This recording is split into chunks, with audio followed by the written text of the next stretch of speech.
This evening, I'll be joined by a guest and we will be talking about martial arts and its role in healing trauma, among others. Dean Siminoff, aka Master Dean, thank you very much nice for to making meet time you. to this. My pleasure. Take us through a bit of this organization, the Martial Arts for Justice organization. Sure. Martial Arts for Justice was formed a few years ago in Canada with our mission statement to protect vulnerable people from violence and oppression through the platform of martial arts. So I began to learn about gender violence throughout the world, and then a few years ago I came and visited Rwanda and become aware of the trauma here. So we've been using different ideas from martial arts to actually heal trauma and prevent gender violence. How's that doing in Rwanda? Yeah, it's fantastic. So this is my actually 7th trip to Rwanda in 4 years. And so we made a lot of amazing connections here. We're working with Avega Agahozo and ARCT, some other organizations in Rwanda to help beneficiaries.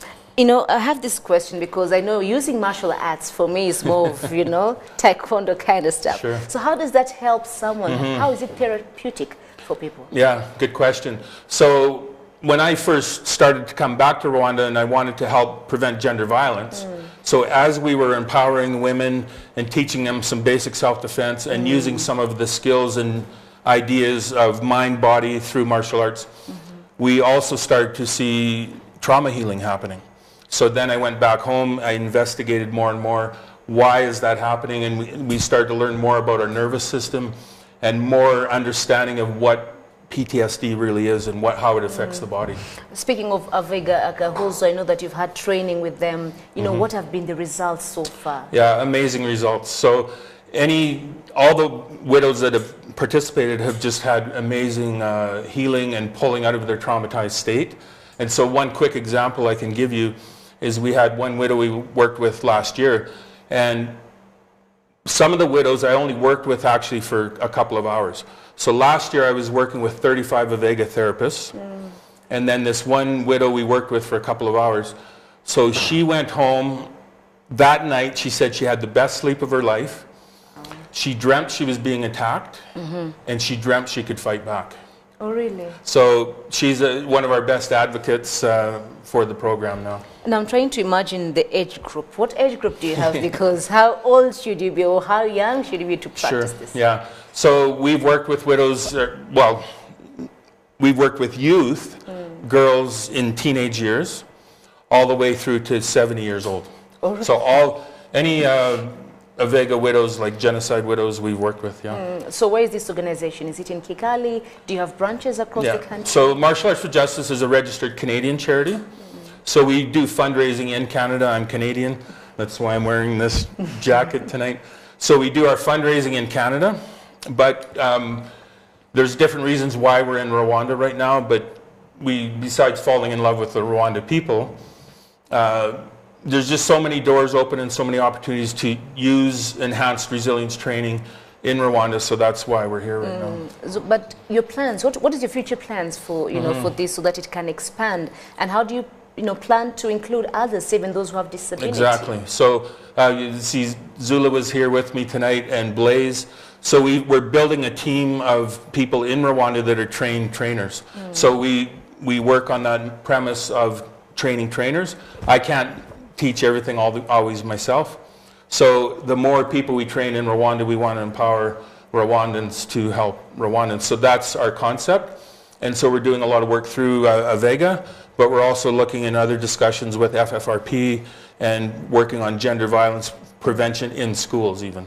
I know most people who undertake martial arts, they say it's not for violence, but it's something to protect yourself. Is that the same? Yeah, for sure. And actually, it would take a little bit longer to explain, but when somebody's been traumatized, you lose that empowerment. Like you become unempowered, really. And so by doing some martial arts training, our natural way we're designed is to be able to fight back, to be able to protect ourselves. So it's never used for violence, it's never used to ever hurt anybody, but our natural state in our nervous system, the way we're designed, is to be able to protect ourselves. So when you do that for somebody, they become re-empowered, and that's what displaces trauma and all the rest of it. Yeah. But before I let you go, maybe a few tricks maybe you'd also want to show me so that I can know how to protect myself. For sure, yeah. So again, as we train the ladies through the week, it's amazing to see the empowerment that comes to them and the excitement and the joy comes back into life. But I brought a couple things I wanted to show you and see if you can break a board. So these boards I bring are practice boards, so they're plastic. They're not real wooden ones like we use in Taekwondo sometimes, but they're equivalent of breaking a board. So I've had 7-year-old widows break this board, so I hope you can do this. So Fiona, we always also use these for exercise. So we use them for practicing striking. And this is body movement, so it's physical movement, it's breathing, all the different exercises we go throughout the week. Anybody can see that on our website, martialartsforjustice.org. Okay. So you can see videos and things there. But anyways, I'm going to have you practice a couple of techniques here really quick. Okay. And then I'm hoping on live TV, I'm going to guarantee you're going to break this board. I hope so. I'm crossing my fingers. So let's try this. So come up on your feet. Are you going to be okay with your microphone? Yeah. Okay. Let's just try one due to lack of time, right? Sure. Okay. What's the easiest way? So what we're going to do, try and get your feet stable on the floor. Okay. Okay, switch feet. Good. Perfect. And now this is how you do a strike to protect yourself, like this. Okay. Okay. So you're going to strike with this part of your hand. Boom. All right. Boom. Okay. So just practice one here, see how it feels. Fast, power, power, power, power. Wow. Okay. Now, one more time. Now, when you pull back really hard on this elbow, as hard as you can, fast you can, you're going to strike with here, and you're going to break this board. Okay.